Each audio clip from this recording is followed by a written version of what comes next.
Good day, beautiful soul family, and welcome back to Miracles Beneath the Surface. All the honor and glory and praise goes to our Heavenly Father in Yeshua's name. Beautiful soul family, so this is a question that was arised. And the question is this: are you hackable? Also something that stems from insecurity.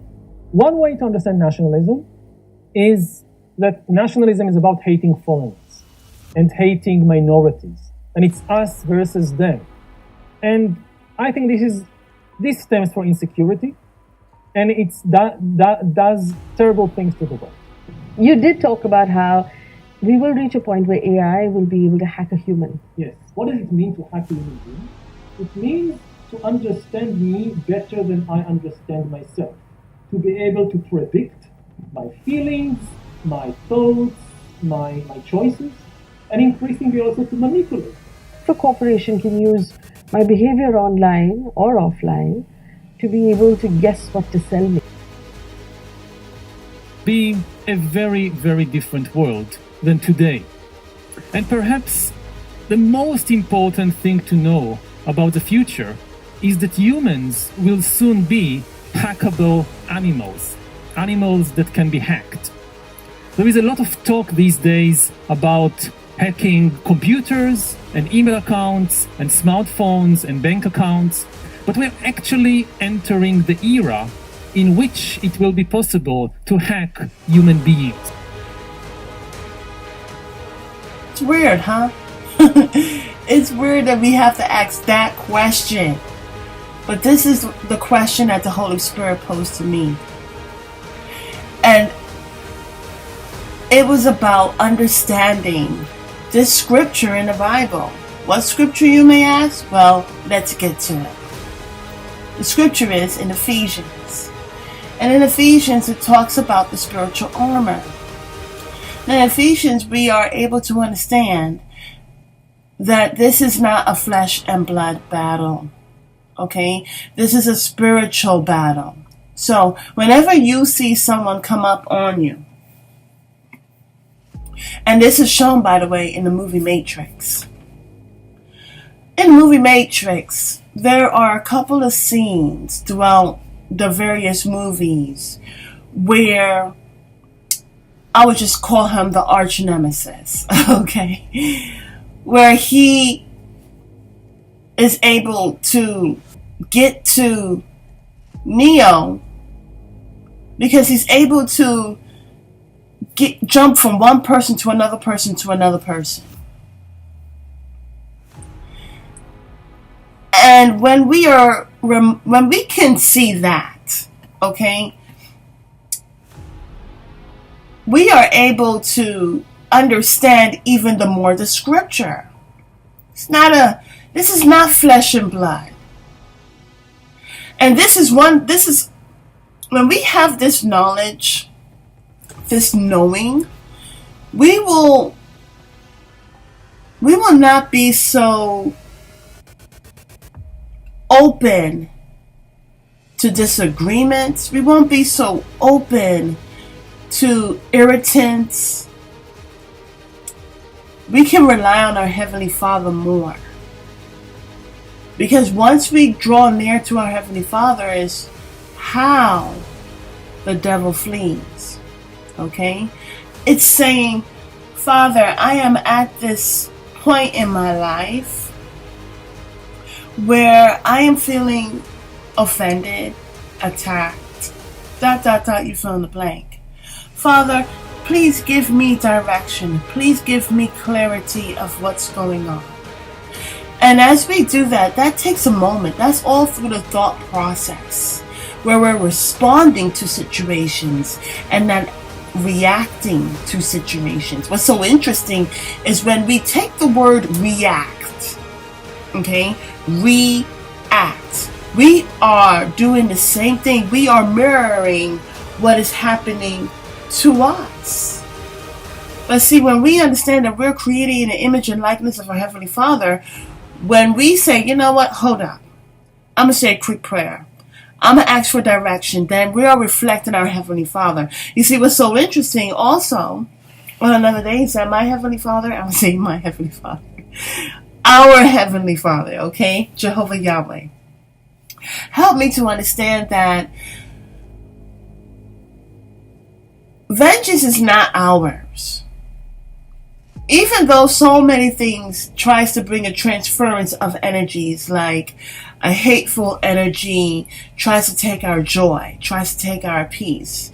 Well, it can only do that when it thinks it's up for grabs. But when we utilize joy and we utilize peace in the midst of an attack, when we utilize love in the midst of being surrounded by hatred, it can't take what you are using. And this helps out a lot. If you're utilizing a pen or a pencil, you're working it, you're using it. And so even though someone may try to take it from your hands, it's not going to happen unless you give it. Okay? Because you are using it. So when we are blessed by the means of the Holy Spirit with love, joy, peace, goodness, right? Gentleness, faith, meekness, self-control, right? When we're able to utilize self-control and say, wait a second, I am going to reflect the image of my Heavenly Father. When that entity, and trust me it is, still comes against you, it's coming against your shield of faith. It's coming against your refuge. It's not coming against you. You're seeing it on a fleshly point, but what's happening in the spiritual plane is something completely different. Anyways, so when we reflect our Heavenly Father, we're asking our Father, please give us direction. Give us clarity of what's going on. And usually our Heavenly Father will give us that before something does happen. And this is why we have to stay in tune, you know? Anyways, are we hackable?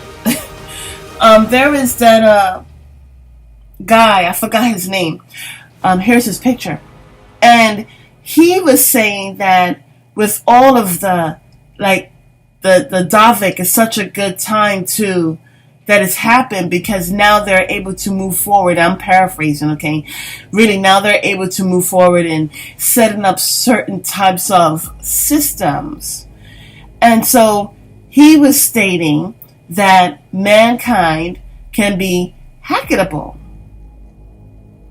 Now, when I think about the word hackable, I'm seeing an entity. I'm seeing something that is not good coming into a completely different system. They're breaking in. Have you been hacked? You know, has your computer been hacked? Has your phone been hacked? Lately, my phone has been trying me off. Anyways, so the thing is that when people turn to a system that is against you, that looks at you as though you are the problem, you will be hackable. When we don't turn to Jehovah, when we don't turn to Yahushua HaMashiach, when we don't turn to our true spiritual father and shepherd and close up those spiritual doors in our temple, we will be hackable. And in so many ways in this physical plane, we are seeing that system being set up in so many people because they chose to try to save their life. They chose to compromise with a uncompromisable system. You know? So, anyways, beautiful soul family, the question is, are you hackable? And if not, then you may understand how this is happening to other people. See, the Holy Spirit was showing me that it goes far beyond. It's been happening way before any inoculations or anything like that. This has been happening on a spiritual plane where people are so open because they're broken, right? When you think about a person whose home has been invaded, in some way, shape, or form, they saw an open access to get into, and if not, there was a distraction that took place to bring forth a breaking in. And so, beautiful soul family, when we have the spiritual armor on, it's like the armor alarm on, which is also known as discernment, okay, we will not be hackable. There are a lot of things. I showed it on one of my messages how a spirit has been caught on camera hopping from one to another. So you would look at your friends and family, and 1 minute you are getting along, and the next minute you're not. That's because something hitchhiked a ride. You may hear this and you may think, that's not happening. But for those who have eyes to see and ears to hear, and who are observant to the spiritual plane and the physical plane that is taking place right now, you will know it to be true. This is why Ephesians says this is not a physical battle. It's a spiritual battle.